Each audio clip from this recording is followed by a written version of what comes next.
2. This time, the microphone's on. It's kind of key. Hey everyone, welcome back to the channel. If you're new here, my name is Jared and this is Guns and Gadgets, the premier source for Second Amendment news. And today we've got one that literally could have ended in disaster, and thankfully it didn't. But I want to walk you all through what happened and how law enforcement and family stepped in and made all the difference. And what it means for those of us who travel through airports. So buckle up because this one is intense. Before we jump in, don't forget to like this video, subscribe to this channel if you haven't already. If you're new here, if you love Second Amendment stuff, if you love constitutional stuff, you found your home.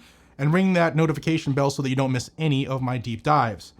I also want to just say I love this shirt. This is TriStar Trading's new release, the Boston Harbor Surf Team. I'm going to say it like we say it, the Boston Harbor Surf Team. It's complete with the East India Tea Company logo, you know, the company whose tea we tossed in the harbor. If you love your tea in the harbor, this one's for you. A throwback to Sam Adams and the Sons of Liberty giving hell to England. It'll start a conversation and make people smile. Also, the attorneys on retainer are sponsoring this video.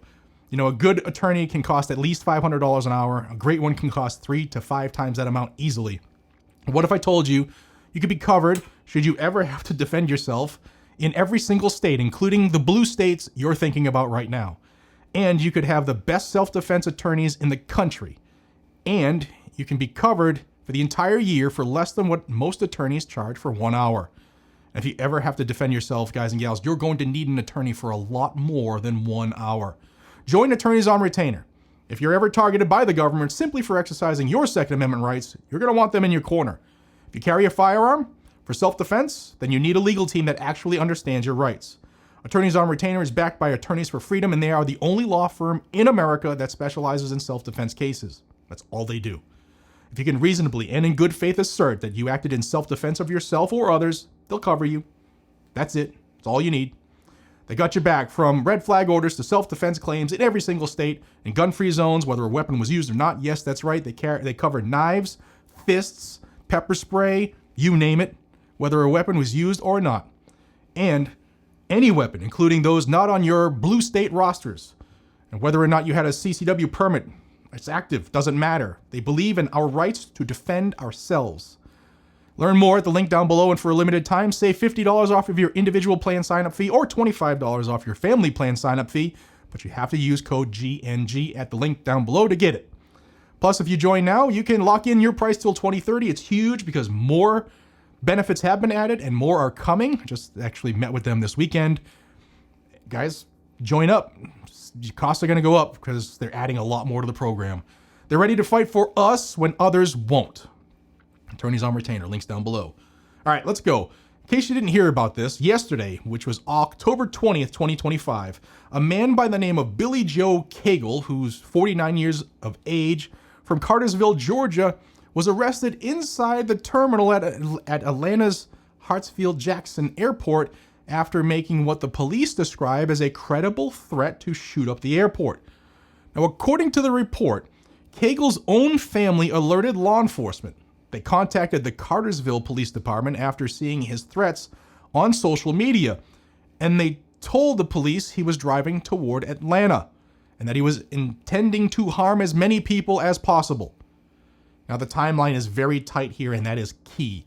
Cartersville police notified Atlanta PD about 9:40 a.m. that Cagle was headed toward the airport. As you can see in this video, Cagle parked his vehicle outside of the south terminal doors and entered door S1 around 9:31 a.m. and was inside that terminal for about 20 minutes. He seemed to be very interested in the TSA checkpoint area that was pretty busy and had numerous people in line. He was taken into custody at 9:45 a.m., less than 15 minutes after the notification came in. At the time of arrest, he did not have a weapon on his person, but officers found his truck parked right outside the door with a loaded AR-15 pistol in that vehicle. It also had 1 in the chamber and 26 rounds in the magazine. He is a convicted felon who's not legally permitted to possess a firearm. Now, the police chief in Atlanta said they believed he was about to head back out to his vehicle and obtain that weapon. We'll see what happens in court. But it's easy to see how things could have gone much worse. What stands out most in this story is the family's decision to speak up. According to the Atlanta police chief, The phrase "see something, say something" really came alive and really stepped in this case huge. It was big. The family noticed this threat. They called the local police. The local police called Atlanta PD quickly, and once the threat was identified, the airport terminal was on alert. Officers acted quickly, rapidly, and the timeline compressed into minutes, and that likely prevented the massacre that gentleman was allegedly prepared to do. Mayor Andre Dickens put it this way. He said 27 or more lives could have been lost today, and easily so. He's saying that because the gun had 26 in the mag and 1 in the chamber, 27. Now, for viewers at home, if you see or hear something troubling, a threat, unusual behavior, social media posts indicating violence, reporting it fast matters.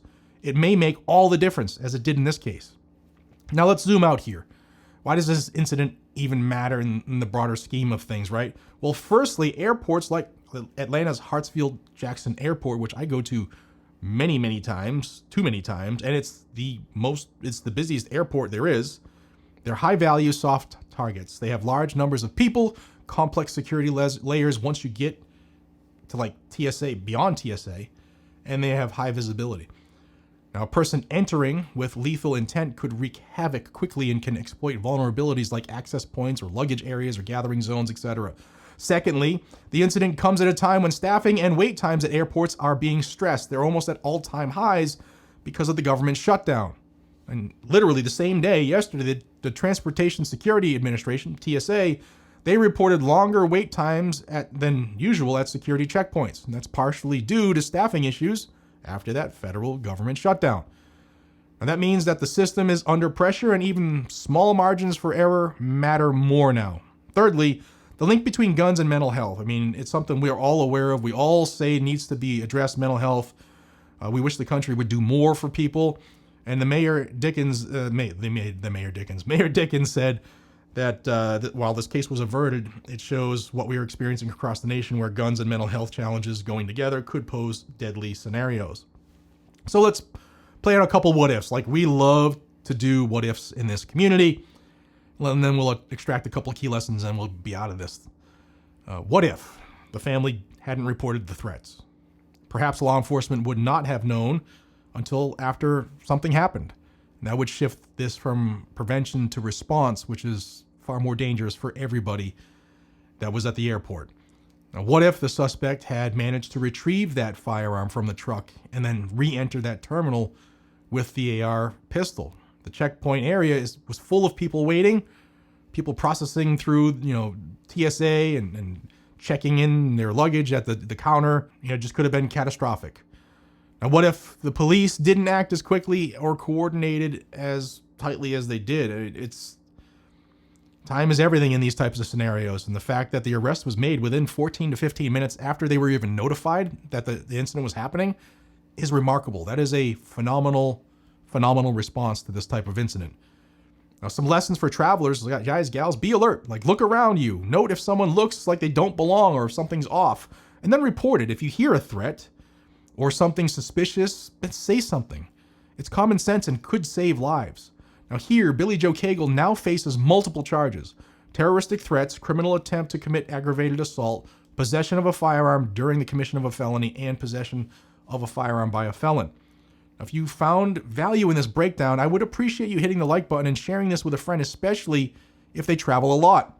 And subscribing to this channel would really make me smile, because I like to dive into these stories, and to know that you enjoy the channel makes all the difference in the world. But now I want to hear from you.